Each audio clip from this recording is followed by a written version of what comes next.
Bonjour à tous et bienvenue dans cette première vidéo de cette chaîne Capacité de transport en route vers l'examen.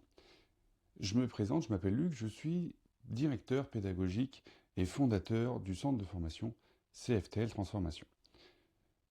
Cette année, je me suis lancé un défi, vous accompagner au plus proche de l'examen, et c'est pour ça que j'ai décidé de repasser l'examen. Il y a quelques années, j'ai passé l'examen comme tout le monde, et je me suis vu me dire, qu'est-ce que ça ferait si je repassais l'examen aujourd'hui, quelques années après? Et c'est exactement le but de cette chaîne, vous accompagner tout au long de l'année, donc nous sommes le 4 décembre 2025, et donc je repasserai l'examen avec vous en octobre 2026.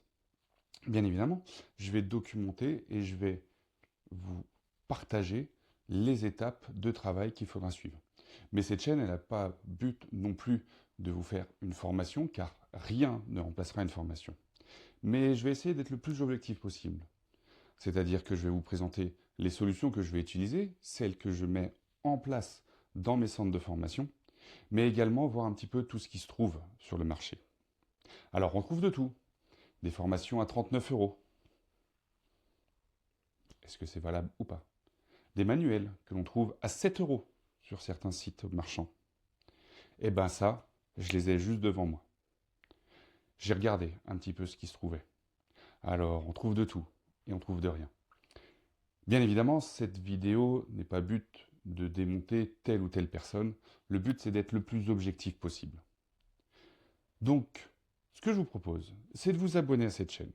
Je vais essayer d'être le plus régulier possible tout au long de l'année pour vraiment accompagner les personnes qui souhaitent se présenter à l'examen. Pour plusieurs raisons. La première, c'est un challenge personnel. Parce qu'effectivement, est-ce qu'aujourd'hui, plusieurs années après, est-ce que je suis encore capable, au final, même si j'accompagne tous les ans des candidats, est-ce que je suis capable aujourd'hui de réussir l'examen? C'est une question qu'il faut se poser. Est-ce que si je rate l'examen, est-ce que ça a un impact sur mes capacités que j'ai déjà obtenues? Et autre question, si j'obtiens, qu'est-ce que ça change? Ai-je le droit à avoir deux diplômes ou un seul diplôme?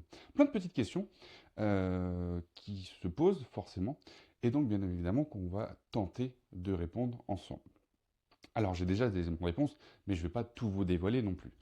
Il faut savoir que bien évidemment cette démarche, l'Adréal est au courant, et j'ai échangé déjà à plusieurs reprises sur ce souhait de repasser l'examen, et donc l'Adréal est parfaitement au courant. Donc plein de choses vont en découler, et au fur et à mesure des vidéos, je vous dévoilerai le plan qu'il faut absolument suivre pour réussir votre examen et les méthodes qu'il faudra mettre en place. Je vous invite à suivre aussi un adage que l'on m'a transmis il y a quelques années. Le premier adage, c'est qui vous écoutez. Faites très attention à qui vous écoutez et à qui vous portez crédit. On trouve de tout sur Internet. Moi, je me présente, je m'appelle Luc, je suis formateur depuis plus de 10 ans. J'ai accompagné des centaines de personnes à l'examen, que ce soit en distanciel, en présentiel, que ce soit sur Paris, sur Lyon, sur Marseille, sur la région centre, ou même en Guyane, où certains de mes candidats sont actuellement. J'ai accompagné partout. J'ai été correcteur de l'examen. J'ai été jury de l'examen. Je le connais par cœur. Je suis rédacteur de manuels pédagogiques. Donc, qui vous écoutez? Et c'est sur ça que je vous laisserai aujourd'hui, mes amis. On se retrouve très bientôt pour la prochaine vidéo où je vous décrypterai un petit peu plus en détail ce qu'est l'examen et ce que sont les attentes du ministère des Transports, notamment des DREAL, vis-à-vis des candidats. À très bientôt et bon courage pour vos révisions.